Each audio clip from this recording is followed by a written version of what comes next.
Bismillahirrahmanirrahim. Assalamualaikum warahmatullahi wabarakatuh. Alhamdulillah, salatu wassalamu ala rasulillah. Eh, Pada kesempatan hari ini saya akan mempresentasikan tentang desain basis data Cyber Physical System. Oke, perkenalkan, nama saya Muhammad Fatin Abdul Alim, NPM 2275-063 dari kelas Manajemen Informatika 2B dengan mata kuliah Sistem Basis Data.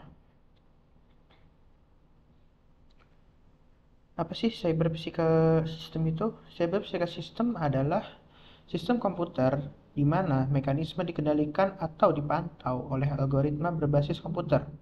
Dalam sistem cyberfisik, komponen fisik dan perangkat lunak saling terkait secara mendalam atau terkait secara satu sama lain.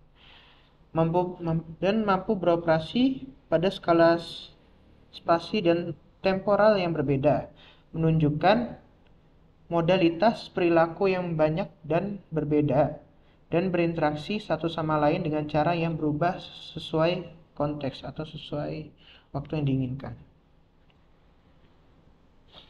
Oke, di sini saya akan mengambil kasus Optimizing Automatic Feeding Talk Sensor Data Management atau optimasi pemberian pakan otomatis melalui pengelolaan data sensor.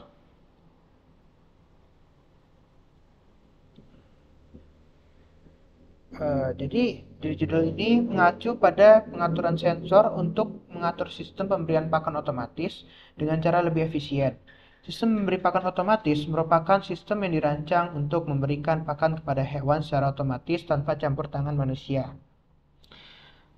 Dalam konteks ini, pengelola data sensor mengacu pada pengumpulan atau pemantauan dan analisis data yang dikumpulkan oleh sensor-sensor yang terhubung pada sistem pemberian pakan otomatis.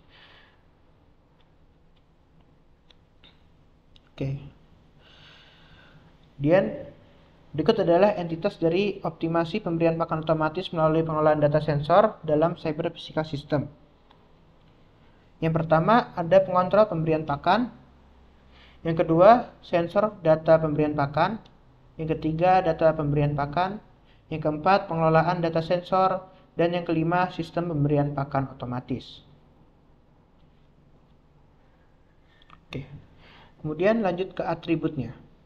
Berikut adalah atributnya. Yang pertama, pengontrol pemberian pakan dengan atribut ID pengontrol. Yang dimaksud ID pengontrol ini identifikasi unik untuk setiap pengontrol, nama pengontrol, frekuensi pemberian pakan, jumlah pakan per pemberian. Oke, selanjutnya sensor data pemberian pakan. Atributnya ID sensor, jenis sensor, dan lokasi. Ketiga, entitas dari data pemberian pakan memiliki atribut ID data, tanggal, waktu, dan nilai data.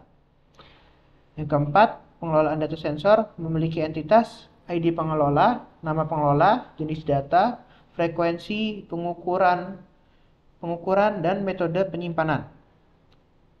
Dan yang kelima, sistem pemberian pakan otomatis memiliki atribut ID sistem, kapasitas pakan, tingkat pakan saat ini, dan statusnya.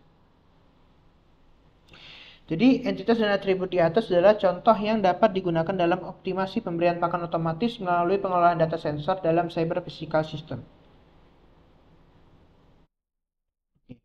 Selanjutnya relasinya.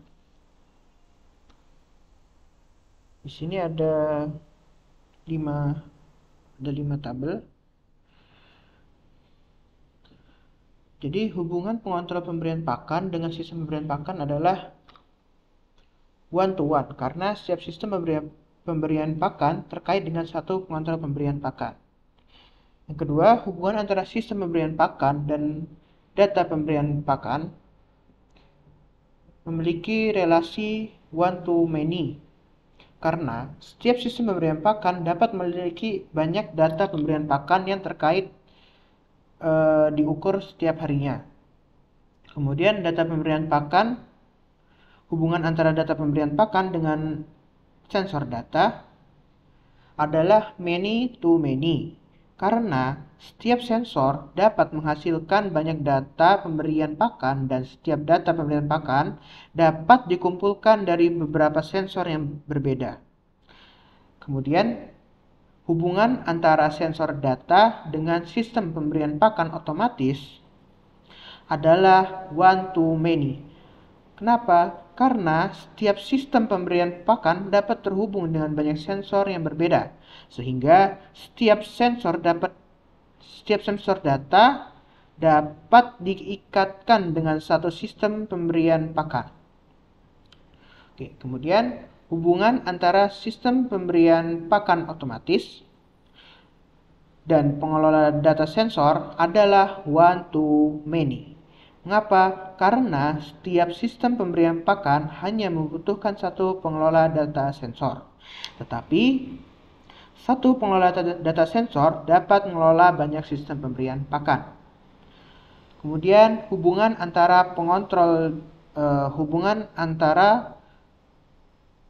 pemberian pakan dan pengelolaan data sensor adalah one to many. Mengapa? Karena satu pengelola data sensor dapat mengelola banyak pengontrol pemberian pakan. Dan yang terakhir, hubungan antara pengelola data sensor dengan sensor data adalah many to many.